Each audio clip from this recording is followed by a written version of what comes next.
Good morning, friends. So, we are here today for the next class of Constitution of India. Last class में जो है हम लोगों ने आर्टिकल 18 तक किया था और हम लोग पार्ट 3 कर रहे हैं कॉन्स्टिट्यूशन का, which covers fundamental rights. Before I start today's class, कुछ बातें मैं आपको बताना चाहूँगा, कुछ डेवलपमेंट्स आपकी प्रिपरेशन से रिलेटेड हैं. अभी तक जो आपको हम लोग फर्स्ट वीक है ये हमारा टीचिंग का, ऑनलाइन टीचिंग का, started from 25th of March. So अभी तक जो टीचर्स आपको पढ़ा रहे थे, they were around 5 teachers who are taking your classes. इस वीक से 3 टीचर्स और इंट्रोड्यूस होंगे. ये तीनों ही टीचर्स काफ़ी सीनियर टीचर्स हैं. जयपुर, जोधपुर और भोपाल से ये लोग आपकी क्लासेस लेंगे.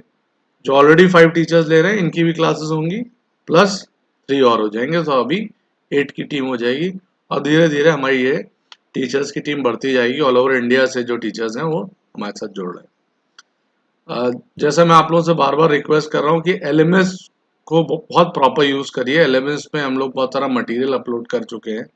इसमें जीके का मटेरियल है, सेक्शनल टेस्ट हैं, मॉक टेस्ट हैं और मॉक टेस्ट भी क्लैट के हैं. बाकी एग्जाम्स के भी मॉक टेस्ट हम लोगों ने अपलोड कर रखे हैं. बहुत सारी नॉवेल्स हैं जिससे सैम्पल पेपर्स बने हैं. तो इन सारी चीज़ों को यूटिलाइज करिए. डेली बेसिस पे 8 to 10 आवर्स डेडिकेट करिए फॉर योर क्लैट प्रिपरेशन. तब जाके आप अचीव कर पाएंगे वो लेवल जो रिक्वायर्ड है क्लैट क्रैक करने के लिए. So coming back to the lecture, last class में हम लोगों ने अबॉलिशन ऑफ टाइटल्स तक किया था और right to equality article 14 to 18 हमने राइट टू इक्वालिटी जो होता है वो सारे आर्टिकल्स किए थे. मैंने आपको जैसे बताया था कि 14 to 18 all the articles are related to right to equality. और जो पूरी सोसाइटी है, जो मासेस है, इनको इक्वल बनाने की कोशिश की गई है by giving them this fundamental rights. So now further will move ahead. Coming to article 19.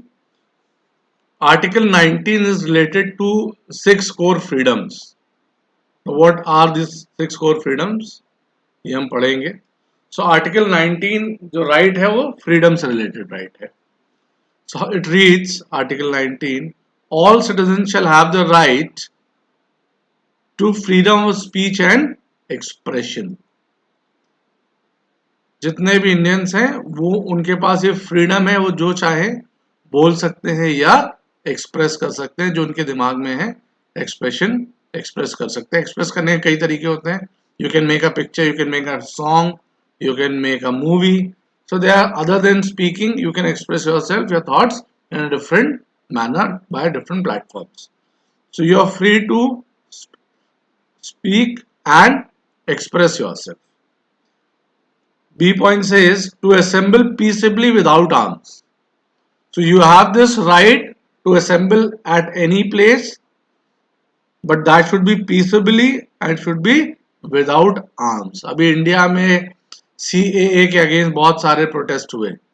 उन सारे प्रोटेस्ट में हमने देखा कि कई जगह प्रोटेस्ट जो है वो वायलेंट हुए हैं CAA वाले, और कई जगह जो प्रोटेस्ट है वो पीसफुली हुए हैं. जो प्रोटेस्ट वायलेंट थे CAA के, सुप्रीम कोर्ट ने उनके अगेंस्ट और गवर्नमेंट ने उनके अगेंस्ट वर्क किया. उनको पनिशमेंट भी हुए और केसेस भी चल रहे हैं. जो पीसफुल थे, पीसफुली हुए, that was a democratic right, fundamental right guaranteed article 19. तो उन्हें कुछ नहीं है. It should be without arms. So you can not assemble anywhere with arms. लाठी बंदूक गन्स लेके आप असेंबल नहीं हो सकते. Third C point says to form associations और unions. So you can form associations और unions. You can form a student union of law prep tutorial. You're studying here. You can join association. There are various associations which are working, but इनका limitation क्या है? These association and union should be, their object should be legal. आप illegal associations और illegal union join नहीं कर सकते. Suppose I make a union that after 5 years we are going to manufacture AK-47 in Lucknow. So let's make a union for that. So the object of this union, my union, is illegal. So you don't have a right to join an illegal union. So जो भी आप association join करेंगे वो या union join करेंगे, the object should be legal of that particular association और union. And D point says to move freely throughout the territory of India. You are free to move throughout the territory of India. आजकल जब ये lockdown चल रहा है, then you cannot move freely throughout the territory of India क्योंकि ये special circumstances हैं. Otherwise ये आपके पास ये राइट है, इंडिया में कहीं भी जा सकते हैं. ये जितने भी मैं आपको फ्रीडम्स अभी बता रहा हूँ, ये फ्रीडम्स एब्सोल्यूट नहीं है. एब्सोल्यूट इन द सेंस 100% आपके पास नहीं है. इनमें रीजनेबल रिस्ट्रिक्शंस लगाए हैं पार्लियामेंट ने. What are reasonable restriction? जैसे अभी मैं आपको एग्जांपल दे रहा था that you have a right to move freely throughout the territory of India, but government चाहे तो reasonable, word is reasonable restriction लगा सकती है. रीजनेबल रिस्ट्रिक्शंस वो हैं जो रैशनल हैं. जैसे अभी लॉकडाउन के समय पे कोविड-19 वायरस के चक्कर में गवर्नमेंट ने आपका मूवमेंट रिस्ट्रिक्ट कर दिया है. So this is a reasonable restriction. So next is to reside and settle down in any part of territory of India. Today you are residing in Jodhpur, Jaipur, Bhopal, Lucknow. Tomorrow you will be selected in Kalat and you will be shifting to Bangalore, joining NLSIU. So you can reside and settle down in any part of India. आज आप किसी part में हैं और next year या next month आप किसी और पार्ट में रिसाइड या सेटल डाउन कर सकते हैं. ई के बाद नॉर्मली एफ आता है, इंग्लिश में ABCDEF, but F was repealed. There was a right to freedom of property also, but it was repealed. So there is no F in this, it is G. And G says to practise any profession और to carry on any occupation, trade और business. So आप कोई भी profession choose कर सकते हैं, that is your fundamental right. You want to become a lawyer or a doctor, that depends on you, or carry on any occupation, trade or business. कोई भी trade or business या occupation आप कर सकते हैं.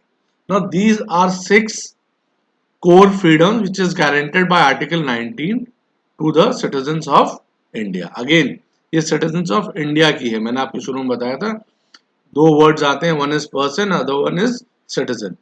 जहाँ पे citizens आता है, that is only guaranteed by the state to the citizens of India. Now let's revise and let's discuss a bit about this Article 19. As I said, these are 6 core freedoms. These are available to all the citizens, but these all freedoms has reasonable restrictions. Reasonable restriction का मतलब ये है कि ये आपको absolute freedoms नहीं दे रही है गवर्नमेंट. फ्रीडम दे रही है बट उस पर रीजनेबल रिस्ट्रिक्शन लगा रही है. फॉर एग्जाम्पल अगर हम पहला बात करें, freedom of speech and expression. आप जो चाहो बोल सकते हो और एक्सप्रेस कर सकते हो, बट आप ऑब्सीन बातें, वल्गर बातें रोड पे नहीं कर सकते हो. You can not speak again और you can not abuse the president of India publicly. You will be restricted to do that. आपको जो लॉ इन्फोर्सिंग एजेंसीज हैं, पुलिस एंड ऑल, ये रिस्ट्रिक्ट करेंगे ये गलत काम करने से. Same way as I said, you can assemble peacefully without arms. तो विदाउट आर्म्स आप असेंबल कर सकते हो, बट जब सेक्शन 144 लग जाता है तब आप असेंबल नहीं कर सकते. रीजनेबल रिस्ट्रिक्शंस गवर्नमेंट, पार्लियामेंट इस पे लगा सकता है. टू फॉर्म एसोसिएशन और यूनियंस, आप यूनियंस और एसोसिएशन ज्वाइन कर सकते हो. उनका ऑब्जेक्ट लीगल होना चाहिए. You can move freely throughout the territory of India. India में कहीं भी घूमने जाइए. आज आप लखनऊ में, गोवा घूमने जाइए, कश्मीर जाइए, absolutely there is no problem, but again reasonable restriction has been implied right now. और अभी क्या हो रहा है आप देख रहे हैं कि आप मूवमेंट नहीं कर पा रहे हैं due to lockdown. Reasonable restriction है due to corona virus. To reside and settle down any part of India. To practise any profession, अब आप कोई प्रोफेशन प्रैक्टिस कर सकते हो, बट उसके भी कुछ रिस्ट्रिक्शंस हैं. Suppose you want to become a lawyer, so you have to do your 5 year or 3 year LLB to profess this profession. To carry on any occupation, trade or business. आप कोई भी business कर सकते हो, कोई भी trade कर सकते हो, बट वो ट्रेड क्या होना चाहिए? लीगल ट्रेड होना चाहिए. सो लीगल ट्रेड होना चाहिए. आप ओपीएम का बिजनेस नहीं कर सकते हो. ओपीएम होता है ना, ओपीएम. सो आप ओपीएम का बिजनेस नहीं कर सकते हो. आप marijuana का business नहीं कर सकते. These all are illegal trade in India. So these are the 6 core freedoms which are guaranteed by the Constitution of India to citizens of India. Now coming to the other points which are important related to Article 19, one of them are Article 19 is suspended if emergency is proclaimed under Article 352, which is national emergency, due to external aggression or war. अगर हमारी किसी country से war होती है, suppose Pakistan से war होती है, और the president of India proclaims national emergency on this particular ground, so article 19 is suspended. मतलब ये citizens of India के पास नहीं अवेलेबल होता है जब emergency लगती है, national emergency लगती है और उसका रीजन external aggression होता है. So this is article 19. It is giving 6 core freedoms. और इसमें एक और फ्रीडम थी, पहले ये 7 थे, that was right to property which was repealed and it is not there in article 19 right now. I hope I have covered all the points. अगर आपको लगता है कोई क्वेश्चन से रिगार्डिंग आपके हो, सो you can ask me also. आप लोग अगर मुझे यूट्यूब पे देख रहे हैं या LMS पे देख रहे हैं, दोनों में ही चैट के ऑप्शन है. You can write down your questions. Either I will take it in this session और in the next session. Before I move to article 20, आपको मैं एक चीज और बताना चाहता हूँ. आर्टिकल 1 टू आर्टिकल 18 मैंने जो आपको अभी तक कराए हैं इन 2-3 क्लासेस, उसका स्टडी मटेरियल मैंने अभी तक आपको नहीं भेजा था. बट आज आर्टिकल 1 टू 32 का पूरा स्टडी मटेरियल आपके LMS पे अपलोड हो जाएगा, सो आप पूरा रिवाइज भी कर पाएंगे. So let's move to article 20. Article 20, 21 and 22 are basically related to liberty. Freedom से रिलेटेड है, इंसान की लिबर्टी से रिलेटेड है. So let's go on article 20 first and the heading says protection in respect of conviction for offences. क्या बात हो रही है? कन्विक्शन की बात हो रही है. कन्विक्शन क्या होता है? कन्विक्शन मीन्स इम्प्रिजनमेंट, जेल में डालना और ऑफेंसेस. अगर आपको जेल में डाला जा रहा है तब भी आपके कुछ फंडामेंटल राइट्स हैं, because you are citizen of India. तो क्या राइट्स हैं इससे रिलेटेड? यही फंडामेंटल राइट्स इसमें दिए गए. सो बेसिकली 3 राइट्स कवर किए गए आर्टिकल 20 में. So first the heading is freedom from ex post facto laws. Freedom from ex post facto laws. Now let's go for a read. Then I'm going to explain you that. So it says no person shall be convicted for any offense except for the violation of a law. मतलब ये है कि किसी भी व्यक्ति को, person को आप कॉन्विक्ट नहीं बना सकते हो एक्सेप्ट जब तक उसने वायलेशन ऑफ लॉ नहीं किया. In force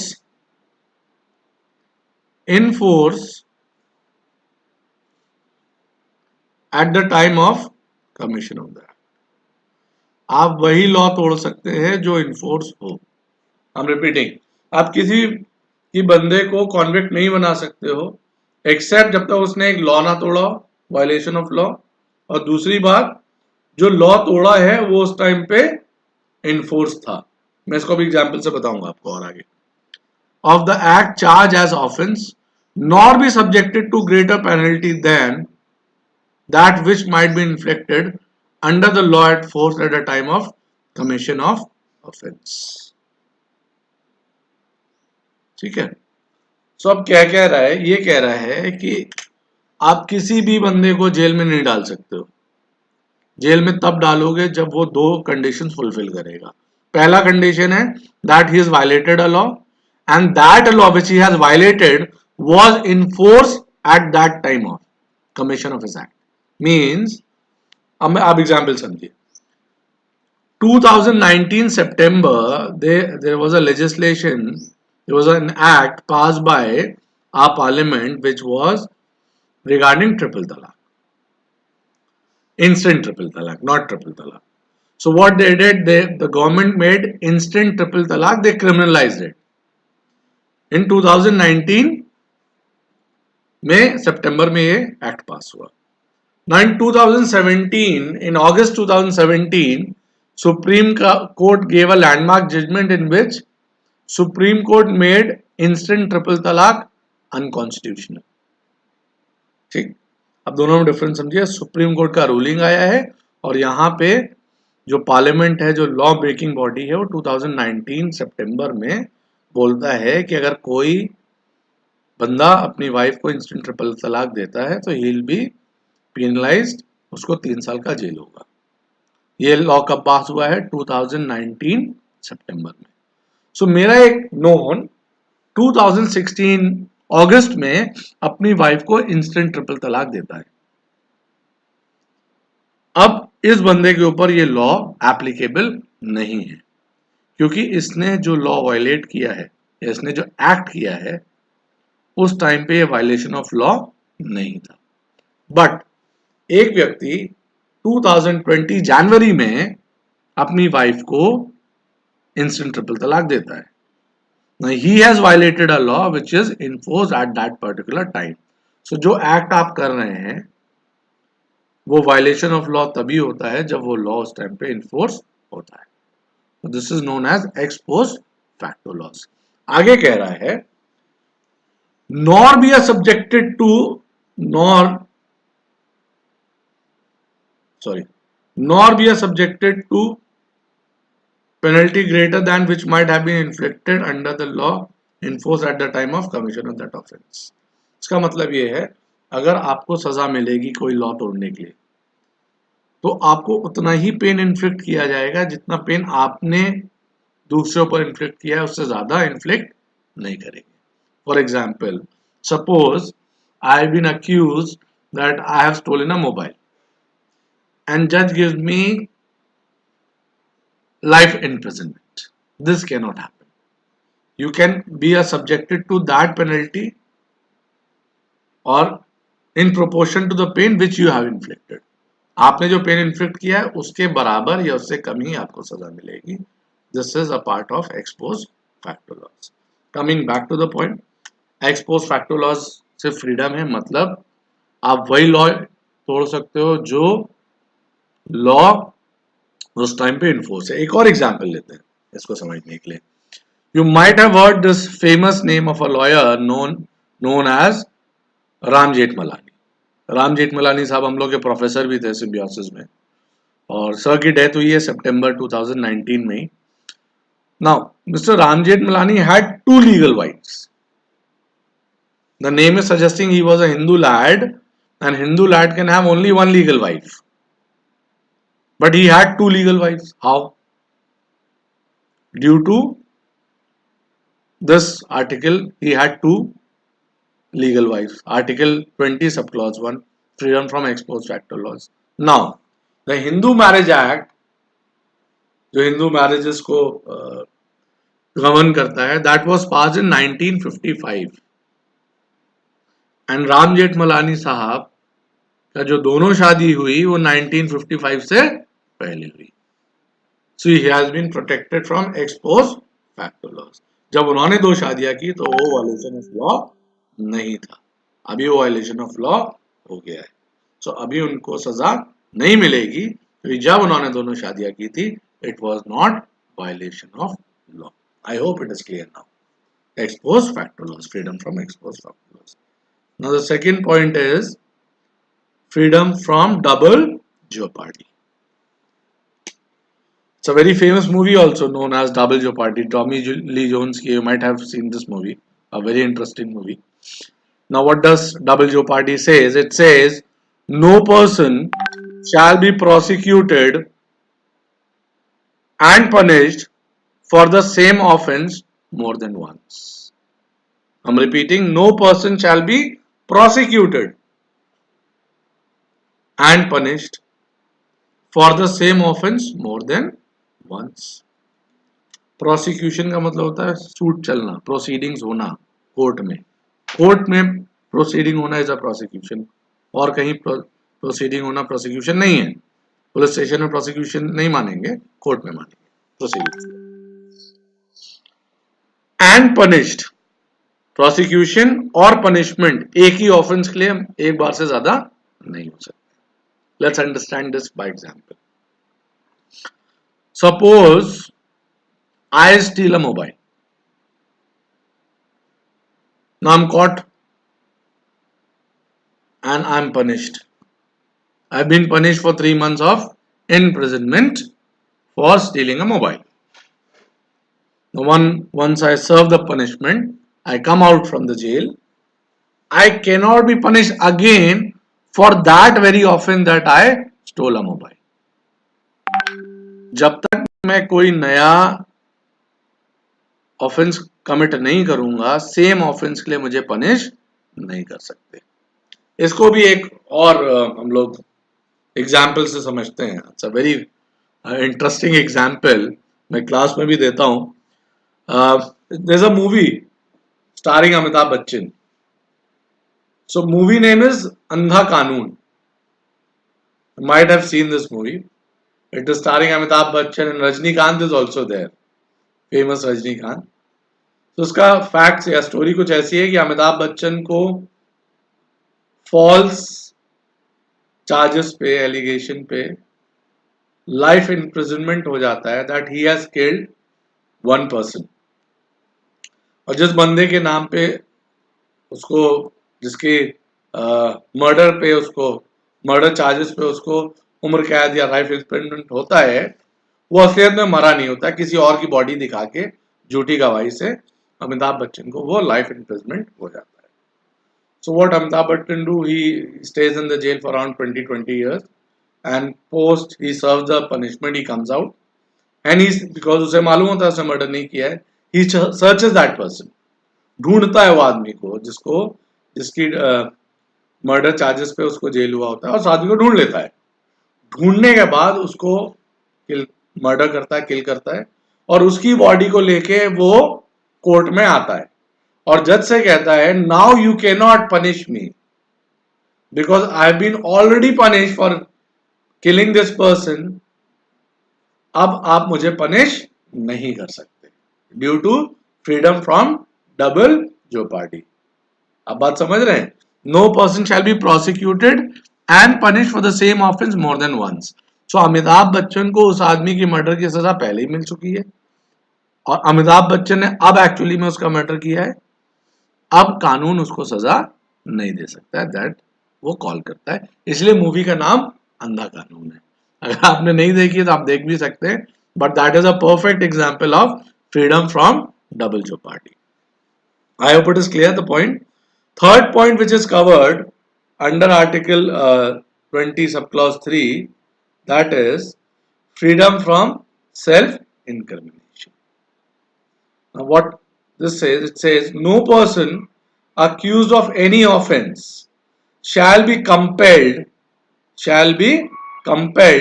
to a witness against himself. No person accused of any offense. अगर एक व्यक्ति के ऊपर एक्विजिशन है कि उसने कुछ ऑफेंस कमिट किया है, तो आप उसे कंपेल नहीं कर सकते हैं that he becomes a witness against himself. Now there is something called confession.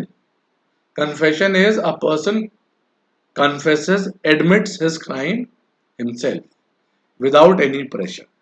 So that is not a confession which is a valid thing in court of law. But here we are talking about compelling a person. You cannot compel a person.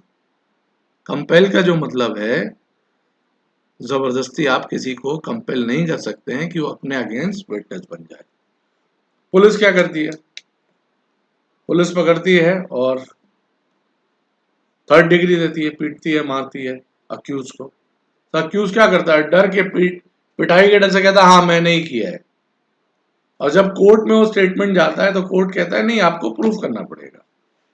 उस statement का बहुत weightage नहीं होता है जो police station उसने दिया होता है, because even court knows that he has been compelled to be a witness against himself. So no person accuse of any offence shall be compelled to be a witness against himself. ये point number 3 है, which is known as freedom from self-incrimination. So let's revise Article 20. Article 20 subclause 1, freedom from ex post facto laws. इसका मतलब ये है आप वही law को तोड़ सकते हो जो इस टाइम इन्फोर्स है, और आपको उतनी ही पनिशमेंट सजा मिलेगी जितना पेन आपने इन्फ्लिक्ट किया। Second, freedom from double jeopardy. आप एक ऑफेंस के लिए एक ही बार प्रोसिक्यूट होगे और एक ही बार पनिश्ड होगे। आप मतलब I am telling about any person, not you specifically. And freedom from self-incrimination means any person who is accused of any offense cannot be compelled that he becomes a witness against himself. तो ये 3 point इसमें cover हुए। I hope Article 20 is clear to you. Let's move to Article 21, a very important article. Article 21, heading is protection of life and personal liberty. One of my favorite articles, and it is one of the most important one also. Let's understand what it states.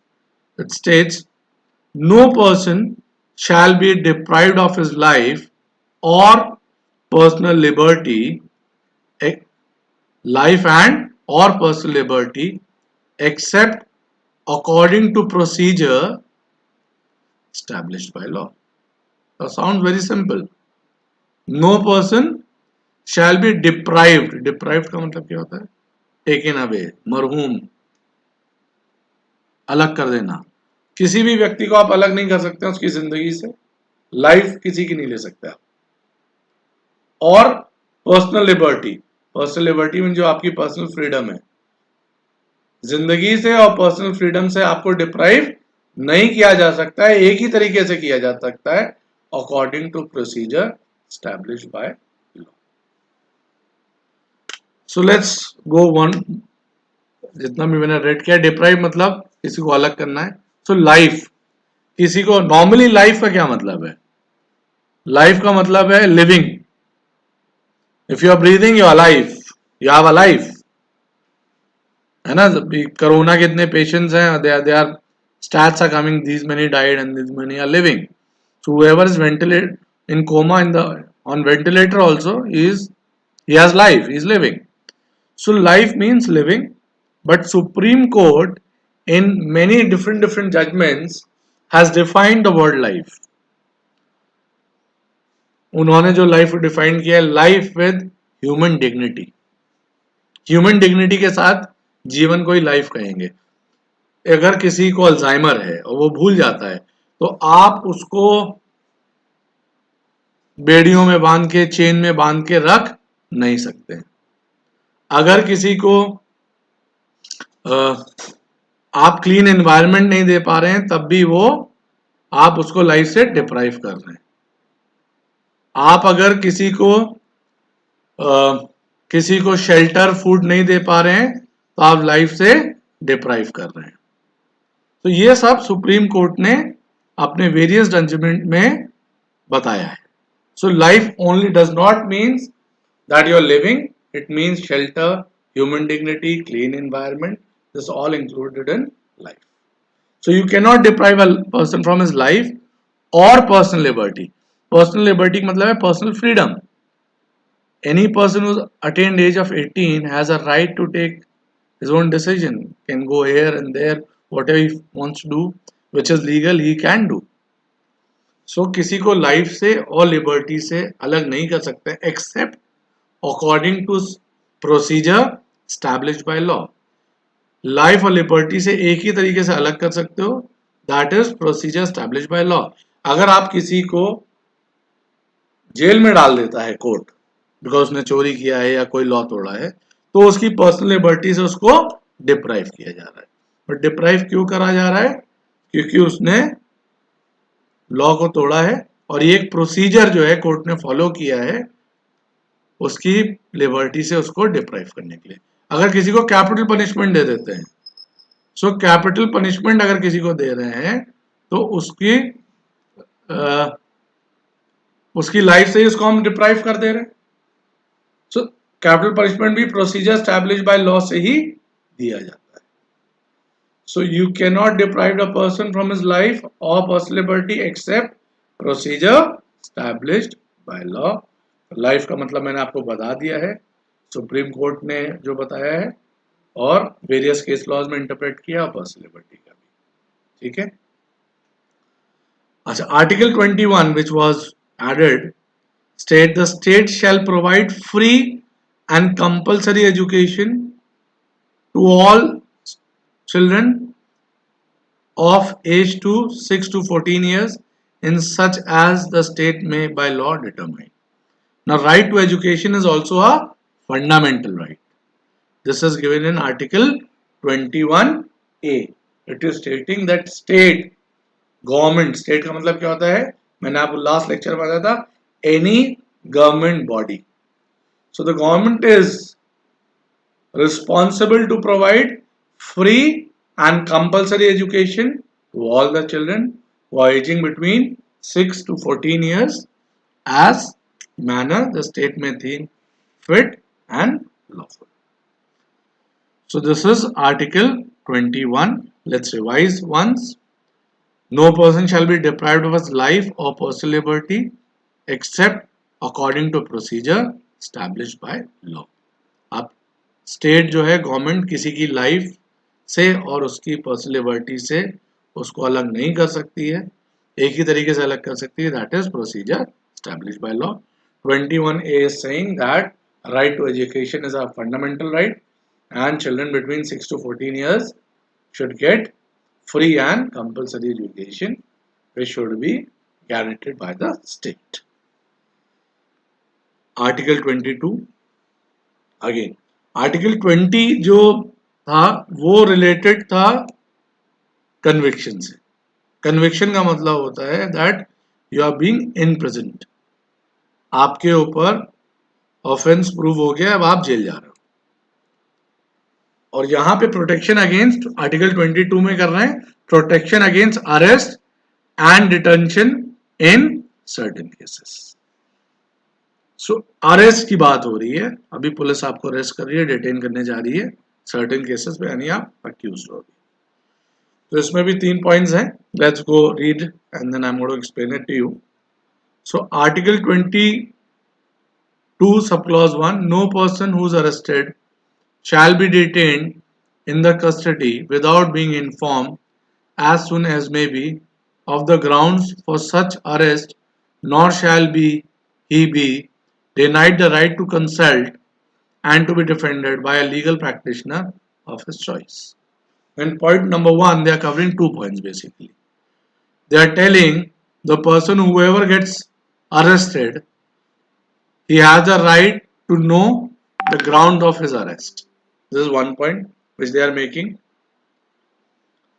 And the second point they are making, they are telling that whoever been arrested has a right to consult and defended by a legal practitioner of his choice. तो ये क्या कह रहा है कि अगर कोई बंदा अरेस्ट हो रहा है तो पुलिस अरेस्ट करने के बाद as soon as possible, यहाँ लिखा है ना as soon as may be, point लिखा है as soon as may be, उसको ग्राउंड्स ऑफ अरेस्ट बताएगी. Somebody is arrested, it is but naturally asks why I am being arrested. So it is his fundamental right to know the grounds of his arrest. The second point which is covered in subclause 1 is that उस बंदे को police ये chance देगी कि वो अपने पसंद का एक लीगल प्रैक्टिशनर से कंसल्ट करे. अगर वो किसी लीगल प्रैक्टिशनर को नहीं जानता है तो you can contact his family members or friend. This is his fundamental right. So this is subclause 1. What does subclause 2 is telling you? That every person who is arrested and detained in custody shall be produced before the nearest magistrate within the period of 24 hours of such arrest.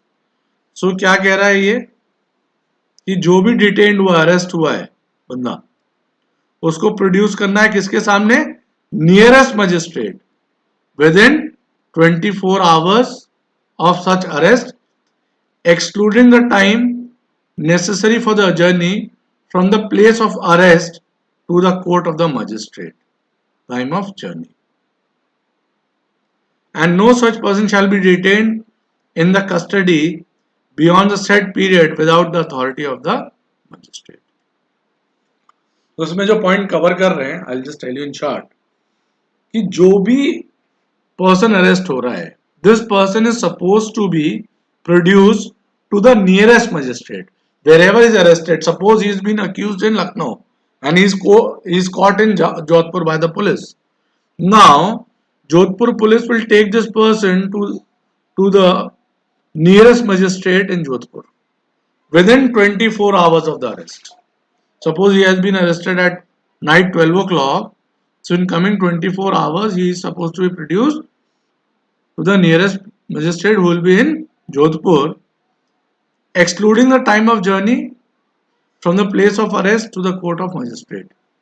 इसमें जहां पे बंदा arrest हो रहा है वहां से court की दूरी जो है उसमें जो टाइम लगता है जर्नी में वो 24 आवर्स में काउंट नहीं होती है. आपको थोड़ा सा वियर्ड लग रहा होगा कि एक बंदे जो अरेस्ट है उसको ले जाने में उसकी जर्नी टाइम क्यों नहीं काउंट कर रहे हैं. Sometimes situations are different. Somebody is caught somewhere in Himalayas. He was trekking. He was a criminal and accused, and he was trekking. So police catches him somewhere in Himalayas. Now the nearest magistrate can be 48 hours away from the place of arrest. So that 48 hours will not be counted in this 24 hours. So that's why they are excluding the time of journey from the place of arrest to the nearest magistrate. So I'm summing up the point subclause 2. It is saying that the person who has been arrested or detained should be produced to the nearest magistrate within 24 hours of arrest, and in this arrest and in this 24 hours the time of journey is excluded. This journey is from place of arrest to the magistrate office. The subclause 3 is saying that nothing of this article shall apply to enemy alien or person arrested or detained under preventive detention act. ये जो 3 points मैंने आपको बताए, 3 points क्या हैं? Grounds of arrest, legal practitioner, choice of legal practitioner, and to be produce near to the nearest magistrate within 24 hours. ये 2 तरीके के लोगों पे अप्लाई नहीं होंगे. पहला बंदा, एक पहले जो one kind of person is enemy alien. Now who is enemy alien? Enemy alien any citizen of that country with whom we are in state of war. Currently we are not in state of war with any country, so nobody is enemy alien. Suppose we are in war with state of war with China, so any Chinese citizen will become enemy alien. So अगर वो arrest होता है तो उसके ऊपर ये apply article 22 नहीं करेगा. आप देखिएगा आर्टिकल 22 में पर्सन वर्ड यूज हुआ है, सो ये इंडियंस के लिए भी है और जो भी विद इन इंडियन टेरिटरी या फॉरेनर है उसके लिए भी अप्लाई करता है. सिटीजन वर्ड नहीं यूज किया. और सेकंड ये बोल रहा है किस पे अप्लाई नहीं करेगा? Persons arrested under preventive detention act. Preventive detention act में कौन अरेस्ट होता है? प्रिवेंशन के लिए एक्ट बना है कि जब लगता है कि ये लोग कुछ गड़बड़ कर सकते हैं तो प्रिवेंशन के लिए अरेस्ट करते हैं, डिटेन. तो ये भी जो एनिमी एलियन है प्रिवेंटिव डिटेंशन एक्ट में जो भी अरेस्ट होता है इसके ऊपर 3 महीने तक ये आर्टिकल 22 मैक्सिमम 3 महीने नहीं 60 डेज सॉरी 2 मंथ्स तक अप्लाई नहीं होता है. So let's revise article 22 once and then we'll move to article 23. And article 22 is telling 3 things. That person arrested should know the grounds of his arrest. 1, he has a right to a legal practitioner. He can consult a legal practitioner of his choice. Second बात कह रहा है. Third, it is stating that the person arrested should be produced to the nearest magistrate within 24 hours of his arrest, excluding the time of journey. Fourth point, nothing of this article will apply to 2 kind of people. 1, to enemy alien. 2, person arrested under preventive detention act. So let's move ahead to article 23 and 24, which are the rights against exploitation. Now right against exploitation जो है ये 23 और 24 में दिए गए हैं. State जो government है, हमारे पेरेंट्स हैं, जो हमारे अपने हैं, हमको एक्सप्लॉइट ना कर सके, ये आर्टिकल 23 और 24 हमको एम्पावर कर रहे हैं. Let's see what article 23 is saying. Prohibition of traffic in human beings and forced labour. ना ये इन पर्सन भी लग सकते हैं जब हमारे जो ये आर्टिकल 23 एंड 24 है. इन पर्सन मीन्स स्टेट के अलावा भी यूज हो सकते हैं. और जो पनिशमेंट है, क्योंकि वो कॉन्स्टिट्यूशन में नहीं दिया है, पनिशमेंट जो एक्ट होते हैं उनसे रिलेटेड दिया जाता है. So what does article 23 reads? Let's go for that first, then I will explain it. It says traffic in human beings and beggars, traffic in human beings and beggars and other similar forms of forced labor are prohibited. Any controversy to this provision shall be punishable in accordance with law. So it is stating that traffic in human beings, buying and selling of humans. Traffic in human beings means buying and selling. आप बेच और खरीद नहीं सकते humans को, bagging नहीं करा सकते, भीख नहीं मंगवा सकते. इसी की तरह सिमिलर फॉर्म्स के फोर्स लेबर नहीं करा सकते. Now what is force labour? Force labour is any labour, और वी कैन से दो तरीके की लेबर को फोर्स लेबर कहते हैं. When you are not paid. Not paid means कोई पैसा नहीं मिल रहा, केवल खाना दे रहे हैं, है ना, फूड शेल्टर दे रहे हैं, कह रहे पैसा नहीं देंगे. और when you are underpaid. So not paid and underpaid both will fall under the definition of forced labor. So humans को buying और selling नहीं हो सकता, begging नहीं करा सकते, forced labor नहीं करा सकते. They all are prohibited. Prohibition word को मैं explain कर चुका हूँ Article 15 में, that if you are going to do anything which is prohibited, you will be penalized as per law. If you remember, I told you in the last lecture. Any controversion to this provision shall be an offence punishable in accordance with law.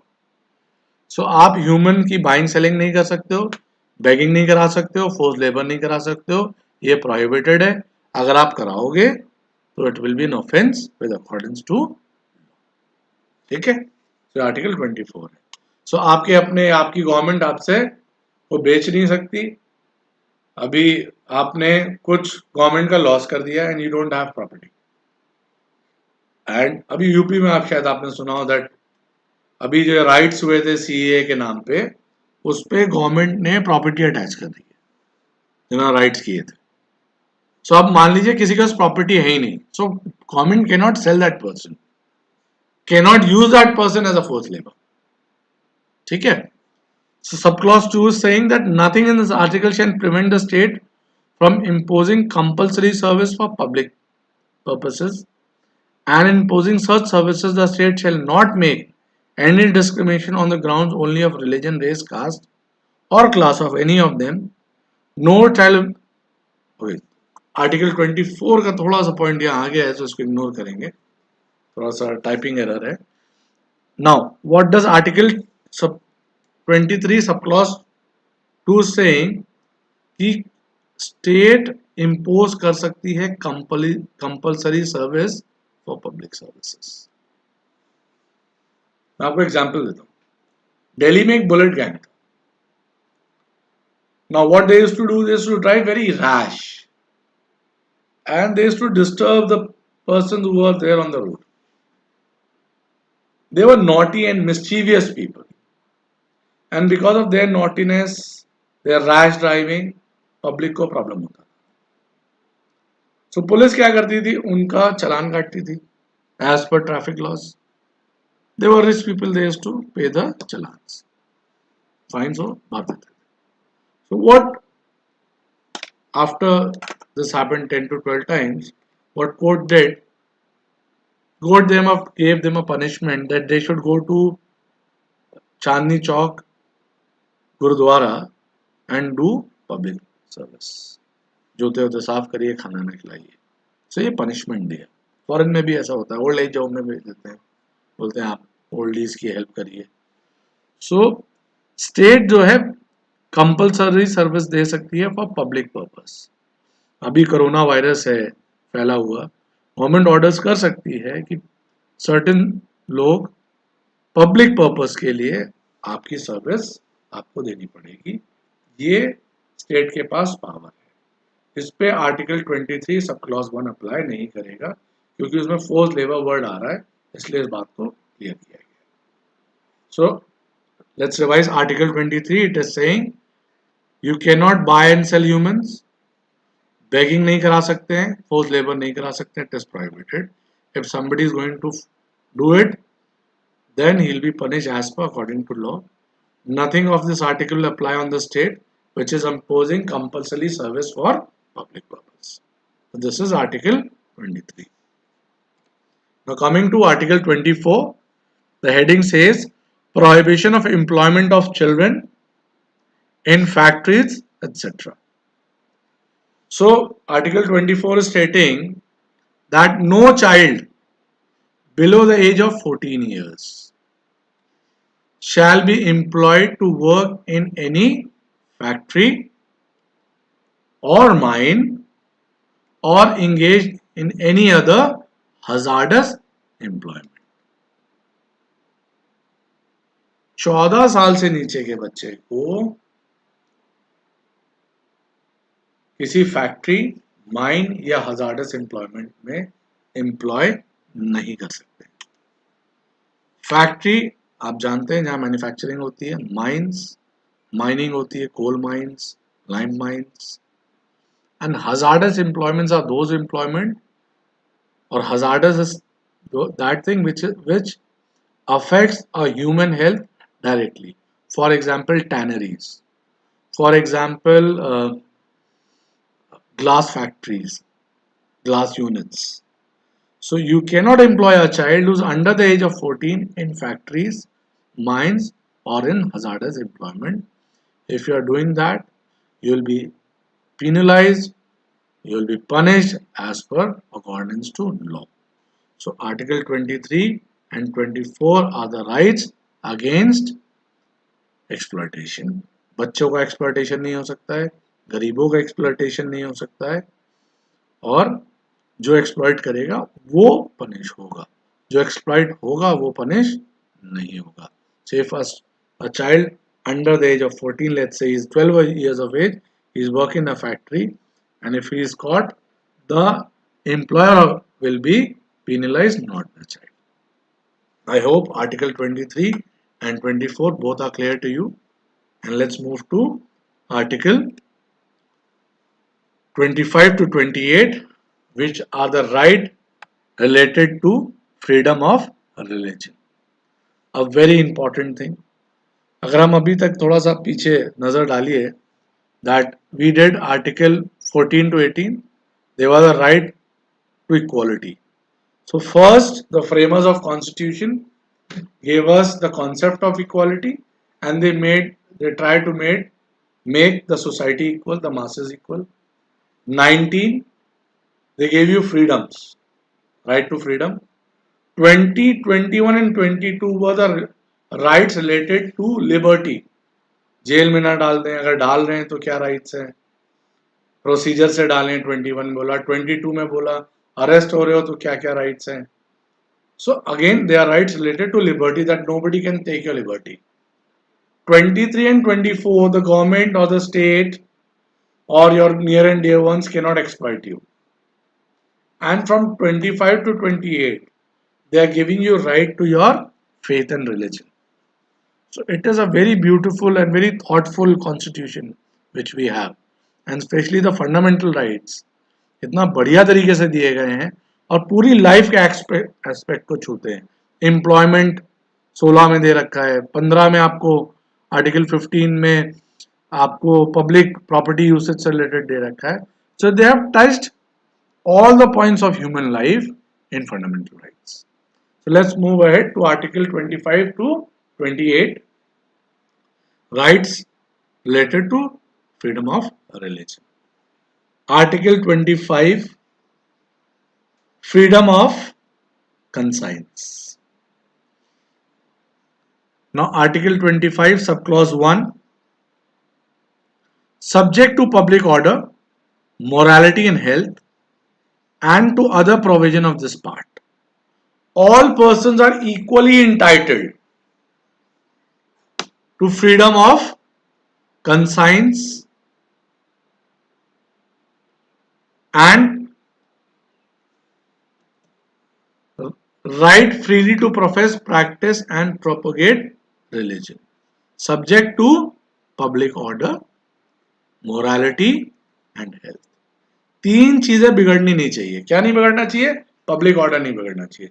जैसे peacefully हम रह रहे हैं, order नहीं बिगड़ना चाहिए, morals के against नहीं होना चाहिए और हेल्थ के अगेंस्ट नहीं होना चाहिए, या किसी और प्रोविजन के अगेंस्ट नहीं होना चाहिए. आर्टिकल 3 के all persons are equally entitled, हर व्यक्ति इक्वली इंटाइटल्ड है freedom of conscience and right freely to profess, practice, propagate religion. Public order, morality और हेल्थ के अगेंस्ट नहीं होना चाहिए. जितने भी इंडियंस हैं, they are equally entitled to profess, propagate and conscience any religion of your choice. I am born in a Hindu family. Now suppose I want to follow Christianity. I have been empowered by Article 25 to follow, profess, practice any religion. I can follow Christianity also. Somebody is born in a Muslim family, wants to follow Hinduism, he can. Somebody is born in a family, wants to follow Islam, he can. So this is guaranteed under Article 25.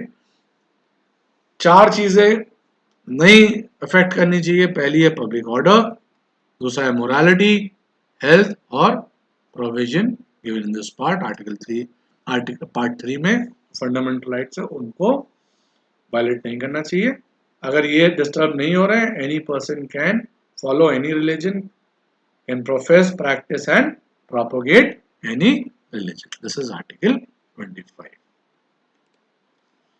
Now Article 26 gives you freedom to manage religious affairs.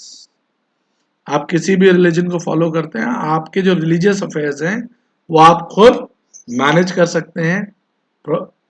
उनका rights, क्या rights हैं, वो article 26 देता है आपको. Again it is stating the same, subject to public order, morality and health. Every religious denomination or section thereof shall have the right. Every religious denomination मतलब हर religion का कोई भी छोटा से छोटा डिनोमिनेशन सेक्शन, आप हिंदू हैं, हिंदू में ब्राह्मण है, ब्राह्मण में तेरारी है, तो एक छोटा सा डिनोमिनेशन एग्जाम्पल दे रहा हूं. They all have right. किस चीज का राइट है? To establish and maintain institution for religious and charitable purposes. You can establish and maintain institution for religious and charitable purposes. मतलब ये है कि आप institutions बना सकते हैं किसके लिए? Religious और charitable purpose के लिए. For example, लोग धर्मशाला बनाते हैं, लोग मस्जिद बनाते हैं, लोग मंदिर बनाते हैं, आश्रम बनाते हैं. किस पर्पस के लिए बनाते हैं institutions? ये ट्रस्ट, इनका पर्पस होता है तो रिलीजियस या चैरिटेबल. इन पर्पस के लिए आपका राइट है, फंडामेंटल राइट है कि आप कोई भी रिलीजियस डिनोमिनेशन के हो, आप इंस्टीट्यूशन बना सकते हैं for religious and charitable purpose to manage its own affairs in matters of religion. ये जो आप इंस्टीट्यूशंस बना रहे हैं या जो आपका रिलीजन है, इसके मैटर्स आप खुद मैनेज करेंगे. Suppose I being an Hindu, coming from Baniya family, we start a dharamshala and we have a temple in that dharamshala, and this dharamshala is made for religious and charitable purpose.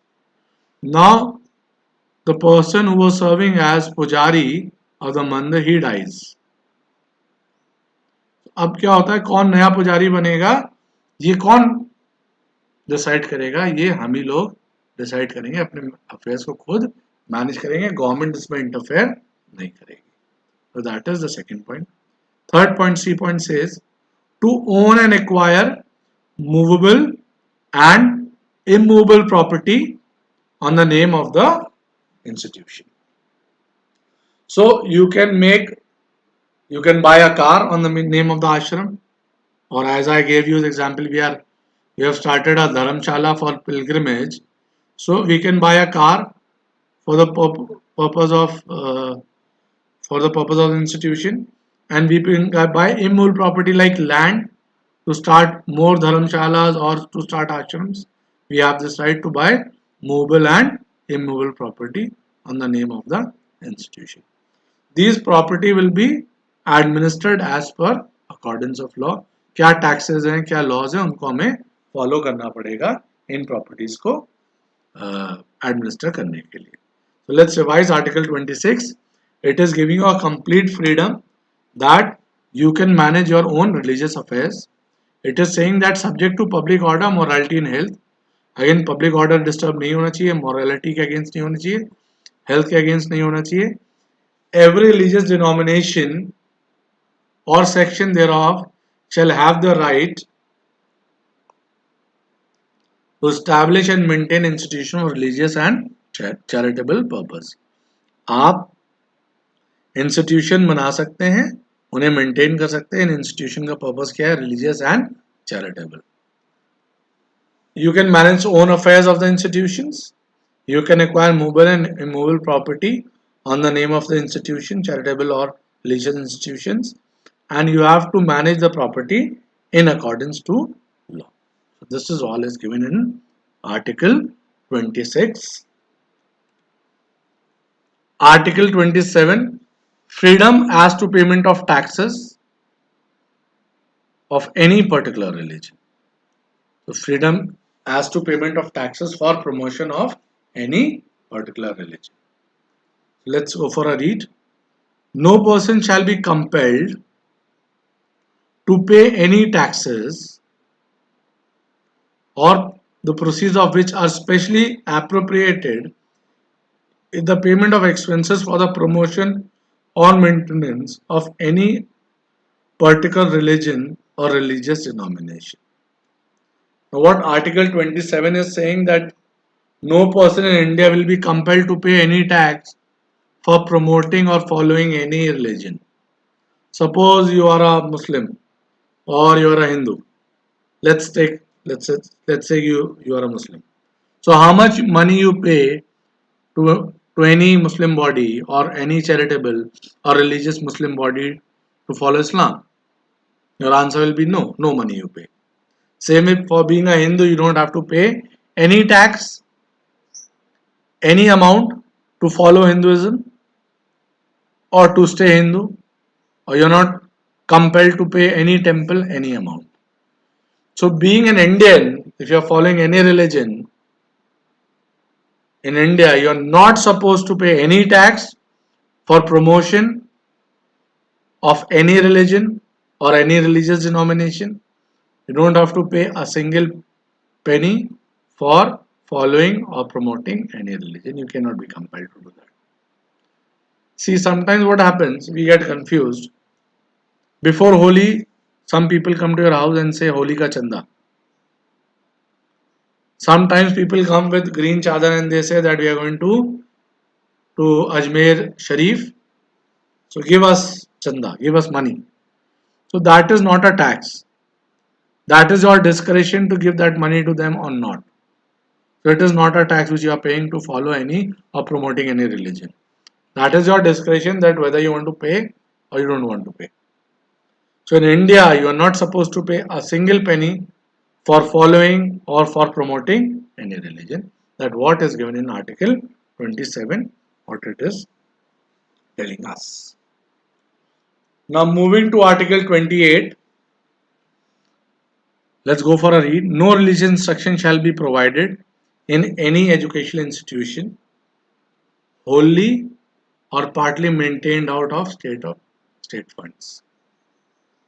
Educational institution. Now Article 28 सब clause 1 is saying कि कोई भी religious instruction नहीं दे सकते हो educational institutions में जो state fund से, जो government के पैसे से चल रहे हैं होली या पार्टली, पूरा गवर्नमेंट के पैसे चल रहे हैं या पार्टली गवर्नमेंट के पैसे चल रहे हैं एजुकेशन इंस्टीट्यूशन, वहां पे रिलीजियस इंस्ट्रक्शंस नहीं दिए जा सकते हैं, पूजा पाठ नहीं कर सकते हो, वहां पे कोई रिलीजियस इंस्ट्रक्शंस नहीं दे सकते हो. So this is given in clause 1 article 28. Subclause 2 is saying nothing in clause 1 shall apply to education institution which is administered by state but has been established by endowment of trust which required that religious instruction shall be imparted in such institution. ये कह रहा है article सब clause 1 में जो बताया गया है ये अप्लाई नहीं करेगा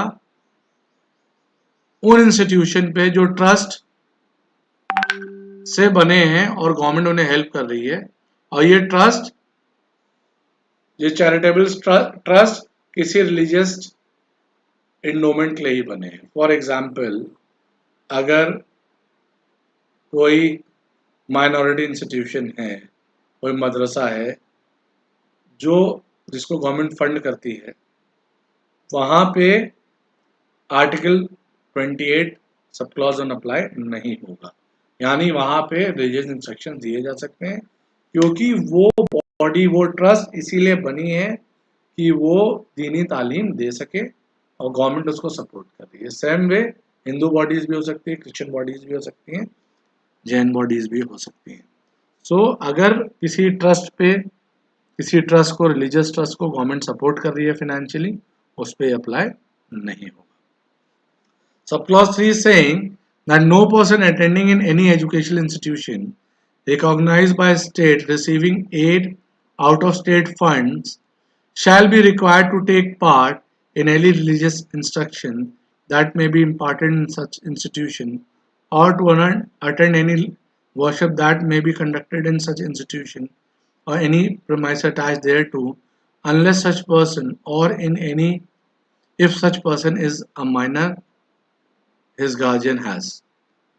So अगर आप किसी भी एजुकेशनल इंस्टीट्यूशन में पढ़ रहे हैं, चाहे वो स्टेट मिल रहा हो या नहीं मिल रहा हो, अगर वो educational institution recognised by government है और वहां पे कोई रिलीजियस इंस्ट्रक्शन दिए जा रहे हैं, आपके पास ये राइट है, आप उसे अटेंड करें या ना करें. Understand my point. Suppose you are studying in a school which is a Christian school, minority का स्कूल है और वहां पे चैपल हो रहा है. So it is your fundamental right that you, if you are not a Christian, that you should not attend that chapel. You are studying in a school which is giving Islamic education, and being a non-Muslim, they are imparting some Dini education, Islamic education.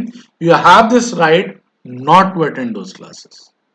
Same, you are studying in a school which is imparting Hindu education or they are worshipping. You have this right not to attend that worship. ये private institutions पे भी apply करता है. सो ये सब clause 3 में कह रहे हैं. सो let's revise article 28. 28 is saying that any educational institution which is maintained by state fund, जो स्टेट जिनको पैसा देती है होली या पार्टली, वो कोई रिलीजियस इंस्ट्रक्शन नहीं दे सकते. तो सेंट्रल स्कूल जो केंद्रीय विद्यालय हैं उसमें गीता का पाठ नहीं हो सकता, उसमें कुरान नहीं पढ़ी जा सकती, ये बोल रहा है.